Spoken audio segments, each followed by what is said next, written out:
So I guess you guys can see me. I'm not sure. Let me. Okay, you can see me. Great. This is awesome. So today, or like yesterday, no, today, I guess, it appears that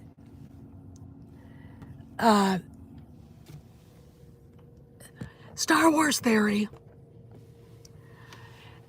decided that he would finally comment on Marcia Lucas's interview where she was criticizing sequel trilogy, whatever.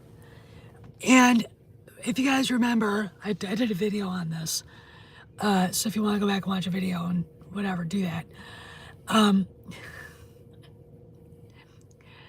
J.W. Rinsler, who wrote all of the big coffee table books about Star Wars, I've got all three of them, and he did a combined book about Indiana Jones. Wrote a biography about Howard Kazanjian, and Marcia Lucas did the foreword. She says absolutely nothing different than she did in the interview, which I ran to do a video on. And everyone's shocked now that she's been public with her feelings for over 5 years now. So this isn't new news to me. And the idea that the Phantom Menace completely just overlooked it on purpose because it didn't fit their narrative is absolutely typical. I mean, I can't. By the way, I'm sitting in my car at my church. I'm going to go in probably at 3 o'clock, but unless I decide to go in early, I don't know, depending on when this gets over. It frustrates me to know that I knew this years ago that she did this, and you guys are all acting like this is a new thing. Star Wars Theory is acting like this is a new thing. No, it wasn't. Not to anybody who's paying attention. You know, if you're a Star Wars channel, you should pay attention to everything, not just what puts dollars in your super chats and AdSense money in your bank account. Okay, this is honestly such a disservice to the fans, because you could actually probably get a wider selection of people asking questions and going to other places and bringing in different news items to you if you'd stop trying to sell your narrative, which is dead now since Kennedy died. Kennedy's gone. I mean, I'm sitting here like, I don't know what you people want. The idea that certain members of the Phantom Menace community were never Star Wars fans to begin with, and just came to it because they could make money this way, just staggers me. And the fact that so many of these people are not connected to anything that would actually give insight into how organizations like the Disney Corporation work, but they get more views than people who are connected, because those people just put rage bait out there. My thing is, the story about Marcia Lucas has been there since the Rinsler book came out. He died right after it was published. A friend of mine gave it to me. I read it cover to cover. Lots of historical facts that kind of shocked me and were kind of interesting. Um, that kind of was there. Um, she talks about George in this, and he was pretty hard on her when they got divorced.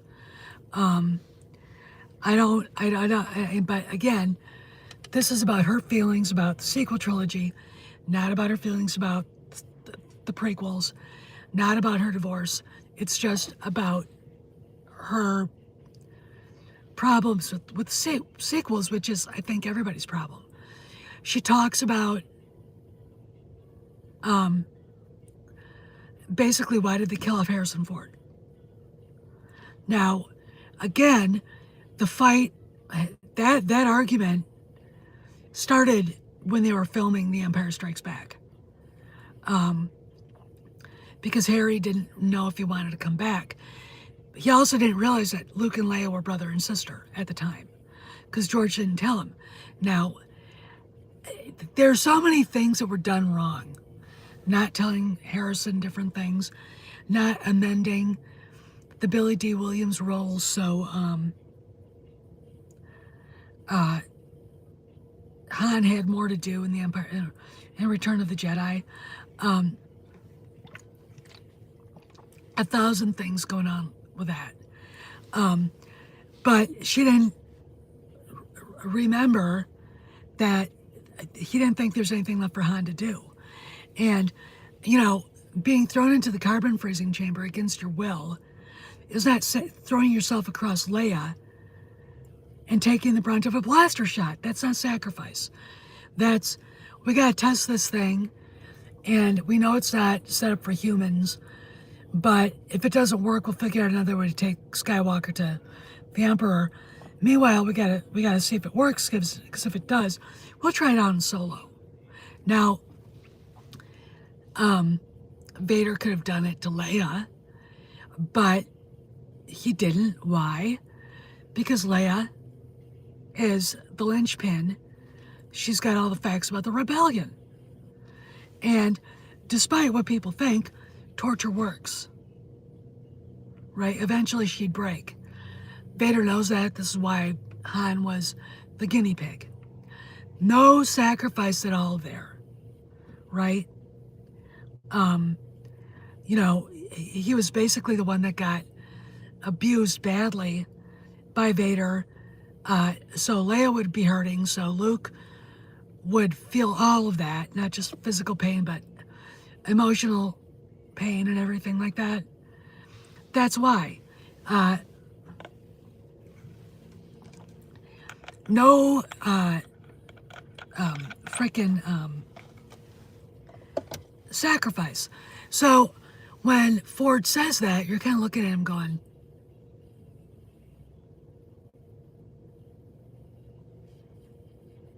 no. And, George Lucas is right. I don't want, we won't be able to sell any dead Han Solo action figures. He was right on that. Too bad, so sad. Probably the wrong way to approach it. A little more diplomatic way of doing it would have been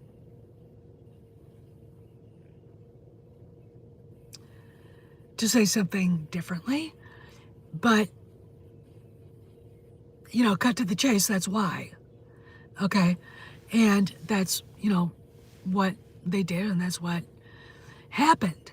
I would probably cut Billy D. Williams' role. I had him go off to fight for Cloud City, and had Han lead in the Falcon the ships into the Death Star to kill the Death Star, to blow up the Death Star. I don't, you kind of look at Endor then and go, okay, what is, but you can write that differently. You can do all this stuff differently, right? And it would have probably worked out as well or better. Would have given Han another Medal of Courage or whatever they call it. Han and Luke both leaving the Death Star as it's blowing up at the same time. Leia going, and you see her smiling as she's watching the Death Star explode, knowing her brother and the man she loves is being are okay. They escaped, right? So you could have done that and avoided all that crap. But again, Marcia was right. Even with the Empire Strikes or Return of the Jedi being what it is, Marcia was right. And Harrison Ford and Larry Kasdan were wrong. And, even if you were going to kill him off, why kill him off like that? No one can tell me. I'm an educated woman. I've read everything. From the Greco-Roman myths to Shakespeare to Chaucer to you name it, King Arthur, etc. The knights, courtly love, all this stuff, and there's nothing that makes sense in any way, shape, or form in the death of Han Solo the way they did it in The Force Awakens. Doesn't make any sense. So Marcia's right. If they're going to do it, make it mean something. Again, what, pray tell me, is so sacrificial about walking up to your semi-retarded son, whom everybody was hoping was adopted, because the actor they chose looks like bubblegum on a New York street corner with dog shit on it, trying to bring him home? That's not sacrifice. That's being a moron. Han Solo's not a moron. Sorry, Harry, he's not. Too bad, so sad. Not my problem. I didn't have any control over some of the story. But he wouldn't have done that. The fact that the kid did what he did, and everybody knew he was going to do it. It's like, look, it makes Leia look stupid. It makes Han look really stupid. It makes Kylo Ren less appealing than Saddam Hussein and Osama bin Laden. There's your problem, right? There's your fucking problem. And, I understand why Marcia thought that. That is not sacrifice. Sacrifice is a little bit above begging some fucking brat to come home. We miss you. That is not sacrifice. That is being fucking stupid. And then what happens, the law of unintended consequences here, by the way, you get women with giant fucking nose rings in their noses, or here, screaming Han Solo was abusive to his son, that's why he did it. Anything to rationalize what happened without any background, because Lucasfilm under Kathleen the Bitch Kennedy didn't feel like there was any time to do the proper background for this film, for all of this, right? So you're sitting there and you're like going, okay, I don't agree with any of this. I think this is stupid. And I agree with Marcia. First off, don't kill him off. And if you must, do it in a way that makes perfect sense with the character, kind of like I love you, I know made sense. Son, we miss you doesn't make any fucking sense at all. Han Solo would never say that, okay? First off, 5 years after J.J. Abrams mutters out loud, I never should have had Han and Leia broken up. You think so, Putz boy? You schmuck? You know, that's the problem I have with all of it. And the other problem I have is that we have people who are black pills who, instead of watching the Marcia Lucas interview and going, okay, yeah, I get it, I really get it, they're either going to conflate what she says about George and the divorce with the sequels or the prequels, and they're not going to extrapolate what they need to extrapolate. The woman who was there at the very beginning, at the birth of the franchise, didn't like the sequels because they didn't make sense and they did a shitty job. That's what she's saying here. That's it. That's all. Okay. That's all she's saying. And when you get, Star Wars Theory showing up going, I'm making a video, and, I don't think he cares anymore. I honestly, he acts like he's apathetic to the franchise. And the way he's acting towards the video of her interview is black pillish. You have a chance to help resurrect what's been hurt. And instead of going, wow, Marcia Lucas said this, and this, I agree with her.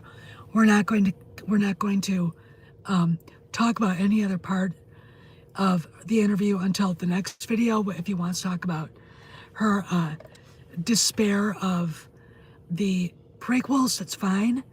I'm not going to, but that's his prerogative. But the attitude, it's all because you are who you hang out with. And if you hang out with Ryan Cannell, and he did, if you hang out with Nerdrotic, if you hang out with Drunk 3PO, if you hang out with Geeks and Gamers, you're going to fuck yourself up. Your attitude will be fucked up. Because if you say, yeah, but I don't agree, I see this is actually happening, they will not only shut you down, they will shun you. Like the Amish would shun one of their women if she became a stripper. That's what they do to people. They cancel people worse than the left does. All right, they do it all the fucking time.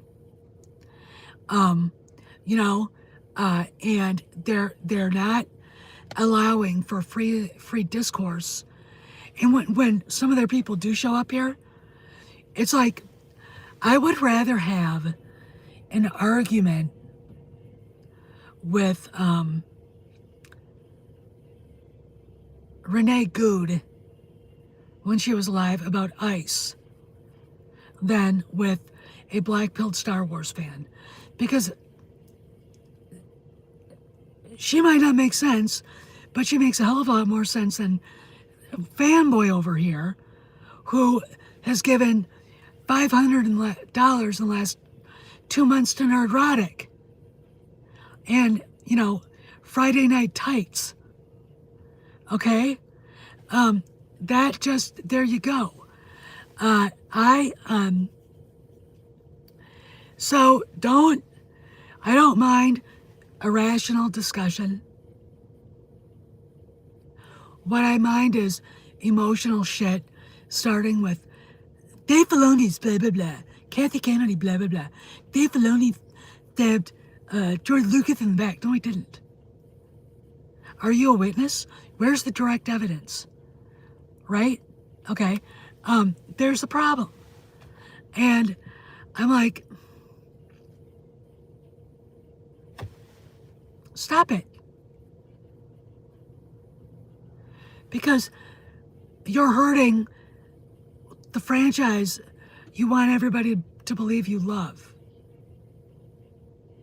Now we've got a bunch of people who subsist on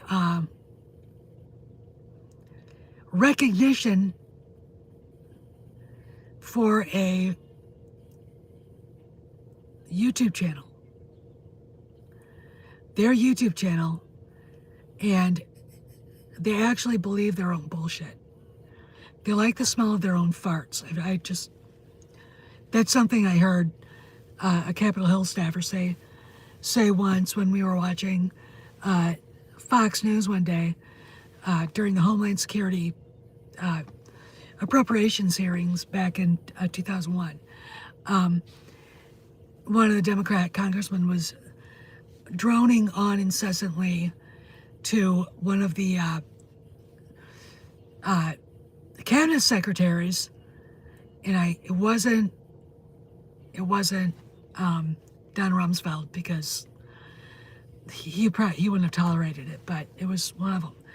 Anyway, I was, it's right. And when you're like that, and you can't tolerate somebody else's opinion, and you can't have a rational discussion of why you believe, and when they call you out saying there is no substantial evidence to say what you're saying is right, and we know what you've been told, but by the same token, you say the same thing to me about somebody that works in Hollywood, is connected to Lucasfilm, and have been proven right time and time again. And you should be able to have a discussion like that. And you can't. You can't with them. Just like you can't have a discussion with a Democrat, especially a Democrat female. They're as bad as the awfuls ever were.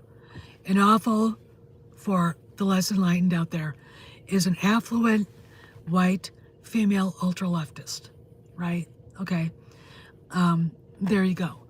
And if you can't have a discussion about a subject without turning into a psychotic lunatic, and if it's not the guys doing that, it's the women on the black pill side, and it's the women on the blue pill side. I mean, look, 2018, the year of the Raylo. Holy shit. You want to know where Antifa was born? There. You weren't allowed to say, Raylo is emotional abuse. You weren't allowed to say Kyle Ron is evil. You weren't allowed to say Raylo hurts the franchise, or they would swarm you and get you kicked off of Twitter when it was Twitter and everything else, because they did not want to hear the opposite. They wanted what they wanted. And look, these are women who believe they're victims. They want everybody to validate them. And it's like, you're not a victim. And if you do have problems, the only thing you can do is fix you. I don't have to fix you. Lucasfilm doesn't have to fix you. Just because you want it doesn't mean it serves the story. Because it didn't. They didn't want to hear about that. They didn't want to hear it. Right? I should have kept some of those screenshots. I should have kept them. I should have put them everywhere. And I didn't. And that was stupid. I mean, I have Raylo screenshots, but there were some things that I got in Messenger on Facebook that were like, holy shit, bad. So there you go. But anyway, I want to talk about the Marcia Lucas thing because, look, Marcia Lucas, that interview, nothing she said surprised me. And if you're a Star Wars fan and you were paying attention, it should not have surprised you. Remember the guy that had the channel, Not My Star Wars? He passed away, God bless his soul. he had Rinsler on his channel, and I was there watching, and he asked questions that I asked about what was going on. And Rinsler had Marcia write the foreword, and everything she said in the foreword about the sequels and about the prequels, to be honest, was what Hi Kim, was what I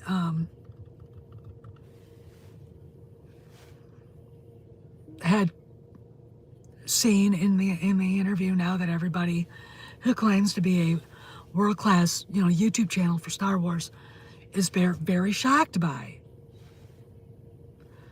Again, nothing she said surprises me, because she said it in the book when she wrote the foreword about Robert Kazanjian. And it's very easy to find.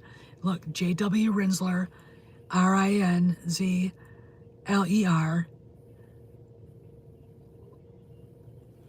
and you can find it. It's the last book he published. Find it, get it, read the foreword, and stop acting like you're shocked. Shocked. You're fucking shocked. I wasn't shocked. Nobody was shocked who actually saw what was happening, who actually were aware she already said it. For crying out loud. The big channels really do a disservice not only to their subscribers, but to the franchise and to the honest people who are trying to make things right. And it's insidious of what they do when one of their targets, their biggest one, Kathleen Kennedy, disappears, and now Dave Filoni's the target, because they need somebody to hate. They need their piñata. If they don't have a piñata, shiny little object, all of their subscribers will go away and disappear. And we'd all sure would miss these channels, wouldn't we? Said no one ever. Anyway, I gotta go. So you guys have a good afternoon. It's Saturday. I don't expect to get a lot of feedback on this, but yeah, I'm like, I guess for me, it's frustrating to see this going on now at this late date, after Kennedy's gone, 5 years after Marcia already said it. It's like, this has been out there. Anyway, gotta go. You guys have a great day, and see you around the